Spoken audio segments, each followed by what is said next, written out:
This week in our devotions, we are going to be looking at kind of our subject matter that we launched last week concerning our focus for the next 5 months.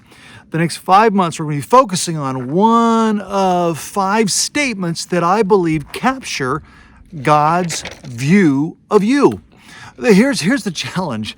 Our identity is the story we tell ourselves about ourselves. It's how we see ourselves. It's how we long for others to see us. The story we repeatedly tell ourselves over and over again shapes us. I gave a principle this week. What you focus on forms you. What you focus on forms you.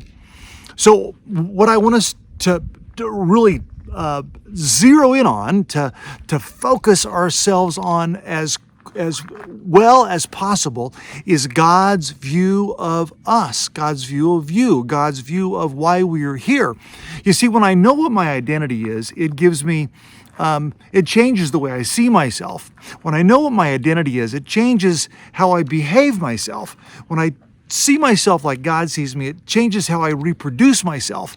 All those things are true regardless of whether or not it's a healthy focus or a negative focus. Truth is, you and I focus on something every single day, but it's not the same thing every day. And if we focus on the same thing every day, that thing forms us. It shapes us. It molds us. It makes us. For you, when you worry, you contemplate. To contemplate is to think and to mull over and to concentrate on. Contemplate something. What you contemplate, you emulate. What you contemplate on, you emulate. In other words, you start to mimic, you start to look like, you start to replicate. And so if you're contemplating the things that will go wrong, you'll begin to emulate things that go wrong. Or an anxiety that is just teeters on being stressed out because you're contemplating on all the things that could go wrong. You start to emulate a person who believes things are going to go wrong. If you contemplate on financial tragedy, you're going to constantly emulate someone who's anxious and preoccupied with financial decisions. If you contemplate that others are going to reject you, not going to like you, you're going to emulate an anxiety that is constantly fearing rejection and trying to jockey yourself in ways that make others like you and mitigating any possible chance of rejection. See, what you contemplate on, you emulate. The thing you see the most, you'll be the most. If I focus on one thing, good, bad, or ugly, that thing's going to dominate my mind, it's going to distract my emotions, and it's going to drive my behavior.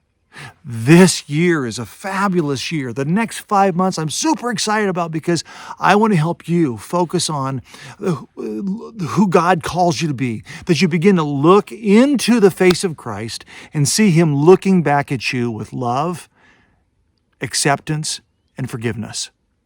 That you would be willing to look into the face of Christ and see Him looking back with love, acceptance, and forgiveness. That you'd be able to look into the face of God and see Him looking back at you with love, acceptance, and forgiveness. The story of the prodigal son is an amazing story that tells us how God sees us. This son who has abandoned his father's values, has disgraced his father, has completely rejected his father.